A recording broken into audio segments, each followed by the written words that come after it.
Salut à toutes et à tous. Vous êtes bel et bien sur la meilleure chaîne de l'information, la communauté des analphabètes. Vous informer est notre priorité, n'oubliez pas de vous abonner à la chaîne pour ne manquer aucune de nos prochaines vidéos. Allons-y.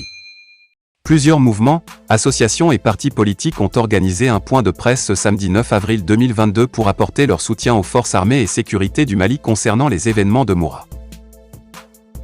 Dans leur déclaration liminaire, ce regroupement d'associations et de partis politiques ont appelé l'ensemble du peuple malien à redoubler de vigilance pour empêcher tout amalgame, demander le non-renouvellement de son mandat de la MINUSMA et la fermeture de la radio Mikado FM. Voici la déclaration ci-dessous.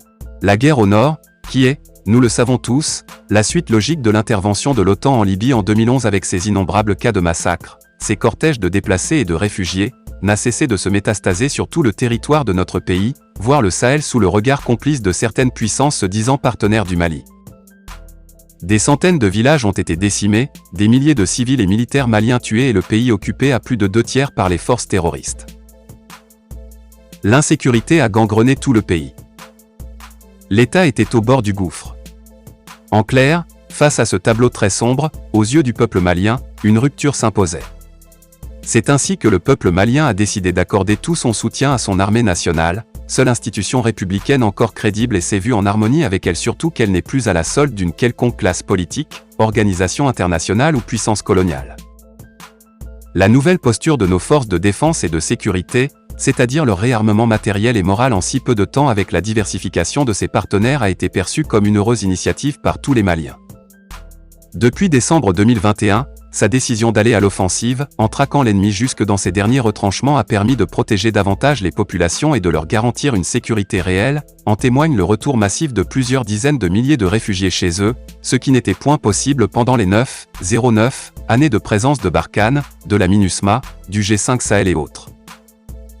Paradoxalement, c'est, en ces moments où nos FAMA engrangent des victoires éclatantes contre le terrorisme, que notre pays se heurte à des acharnements de part et d'autre. Les autorités françaises ont tout mis en œuvre pour empêcher le Mali de diversifier ses partenaires, la CEDEAO aussi bien que l'UEMOA lui emboîtant le pas s'acharne contre l'État du Mali, en violation de leurs propres textes. Instrumentalisées par l'ex-puissance coloniale, elles prennent des sanctions illégales, illégitimes et inhumaines contre le Mali le 9 janvier 2022. Malgré la condamnation de ces actes barbares et injustes par les peuples africains et du monde, malgré la décision de sursis en exécution prononcée par la Cour de justice de l'UEMOA, elles maintiennent toujours leurs sanctions. Les médias mensonges, à la solde des puissances impérialistes, néocolonialistes et esclavagistes à l'image de la radio des Mille Collines qui a mis le feu au Rwanda en 1994, sont vent debout pour saper les victoires de notre armée sur les forces rétrogrades, les réalisations et les projets du peuple malien en cours. Or, toutes les résolutions prises par l'ONU, depuis le début de la crise, précisent que toute solution à la crise malienne doit être inspirée par les Maliens eux-mêmes. Rappelons que jusque-là, aucune proposition endogène n'a pu prospérer dans ce tourbillon de propositions de sortie de crise émanant des pseudo-amis partenaires du Mali. À l'échelle internationale, l'agression du Mali a connu plusieurs facettes: terrorisme, islamisme, djihadisme, crise intercommunautaire, séparatisme, et à chaque cas, la communauté internationale a pu coller une connotation identitaire voire minoritaire pour créer l'amalgame au seul profit des organisations séparatistes qui sont à leur solde.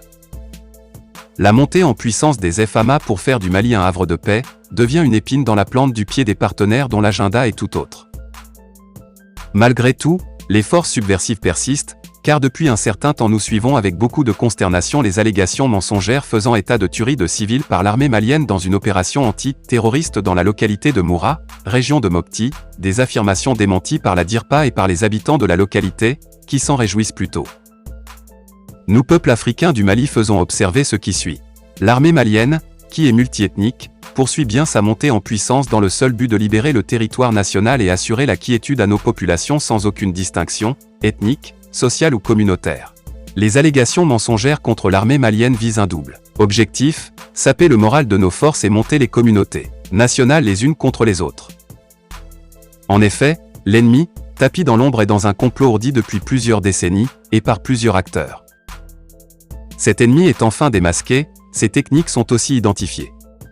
C'est le lieu d'attirer l'attention des autorités de la transition sur la nécessité de combiner l'action militaire, politique, socio-économique et judiciaire en vue d'aller à une refondation réelle en prenant le temps nécessaire qui assurera au Mali sa souveraineté entière. Conscients que cette lutte implacable que mènent nos FAMA contre le terrorisme est une nécessité impérieuse, nous, peuple du Mali, réaffirmons notre soutien indéfectible à notre vaillante armée, qui défend nuit et jour notre territoire, protège nos vies au prix du sacrifice ultime. Nous, appelons l'ensemble du peuple malien à redoubler de vigilance pour empêcher tout amalgame. Demandons à nos autorités de la transition de procéder à la fermeture de la radio Mikado FM qui ne cesse d'entretenir la haine entre les différentes communautés du Mali, et faire de même pour tous les médias d'intoxication. Exigeons le cantonnement de la MINUSMA et le non-renouvellement de son mandat. Saluons l'élimination de plusieurs centaines de terroristes à Moura. Cette victoire inédite, historique, héroïque constitue la plus grande victoire d'une armée contre le terrorisme en Afrique. Exigeons le désarmement de tous les groupes armés et la dissolution de toutes les associations à caractère ethnique et géographique. Exigeons la justice pour les martyrs tombés à Aguelok, les victimes lors des événements du 21 mai 2014 à Kidal et tous les autres villages martyrs. Mesdames et messieurs, peuple du Mali, peuple d'Afrique.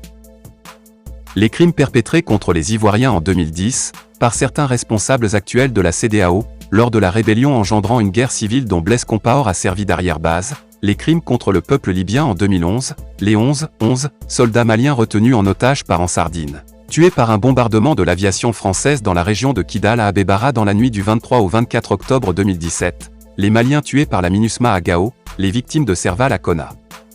Tout cela constitue une litanie de crimes jamais reconnus comme tels. Peuple du Mali, peuple d'Afrique. L'heure est au sursaut patriotique, panafricain pour contenir ces forces du mal pour une Afrique libre et unie. Nous sommes tous FAMA. Vive le Mali. Vive l'Afrique. Vive les FAMA. Que Dieu bénisse le Mali. Que Dieu bénisse l'Afrique.